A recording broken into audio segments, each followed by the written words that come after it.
And we begin tonight at 6 with some breaking news that you first saw on WGRZ.com. Good evening once again. I'm Scott Levin. And I'm Mary Alice Demler. Internal affairs documents show the current Buffalo Police Commissioner was contacted on the night of the crash involving Erie County Sheriff's Office Narcotics Chief DJ Granville.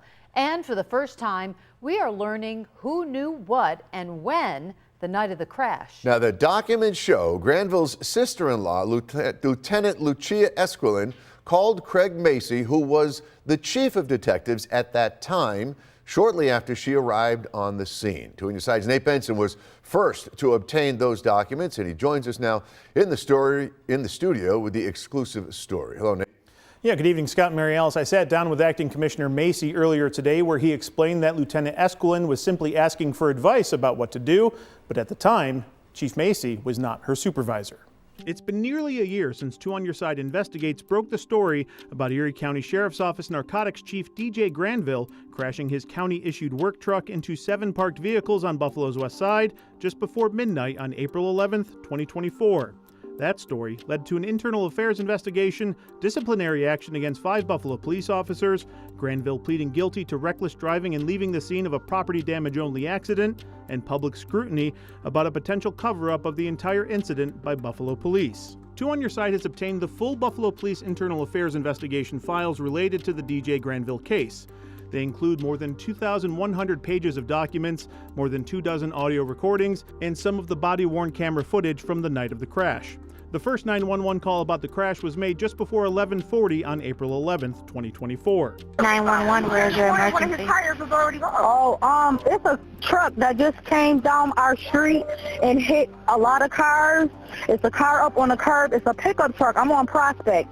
And the wheel is off the car and he was blowing it down the street. Lieutenant Lucia Esquilin responded to the scene shortly thereafter. She was at her police district office at the time. Internal affairs files show that Granville, Esquilin's brother-in-law, called her at 11:42 p.m. According to Esquilin, he was, quote, telling me where he was and that there was an accident. After they hung up, Esquilin called Granville back at 11:47, but told internal affairs investigator, quote, I don't even know what the conversation would be. The call records from Esquilin's cell phone show that she called Craig Macy at 12:01 a.m. on April 12th.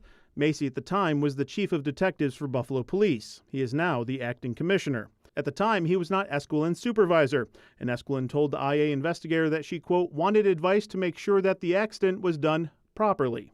For the first time, records reveal that someone higher up in Buffalo Police chain of command was notified about the crash and Granville's involvement. As 2 on Your Side learned about this information and obtained the internal affairs documents, Commissioner Craig Macy agreed to sit down and talk about his role that night. I did receive a phone call the night of the accident, right? I was sleeping, I was woken up by it, and I was asked procedurally what to do with a sheriff's vehicle that's an unmarked vehicle that was involved in a accident.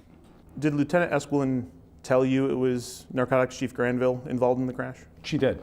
Upon learning that, what went through your mind? Did that change your advice at all to Lieutenant Esquilin? Not at all. No? With the information that was presented to me, right, is the advice that I gave, and the directive was to just issue the appropriate citations, issue the tickets, and move on. Did you ask Lieutenant Esquilin about like a DUI test, field sobriety test, any DUI intoxication testing on site at all? No, not at all. Why not? We typically crash about 100 cars a year that are involved in accidents, you know, and the very small level of those or number of those are involving or where the officers are at fault. We've had high-ranking members of the department get into accidents.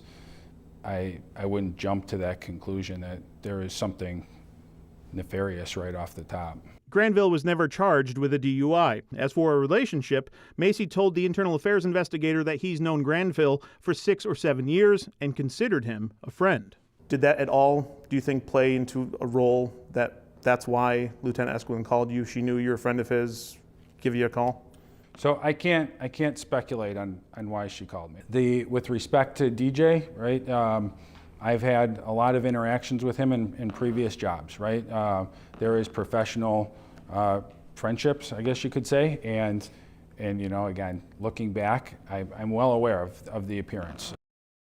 As for changes stemming from this investigation, since taking office in January, Commissioner Macy has issued 6 general orders designed to improve policy in the department, specifically an order that would perceive conflicts of interest when arriving on scene for officers. We're going to have much more to this story coming up tonight at 11. On your side, Nate Benson, Channel 2 News. Nate, great work there. And 2 on Your Side has been the first on this story all the way, and we'll continue to bring you updates as we get them on air and on WGRZ+.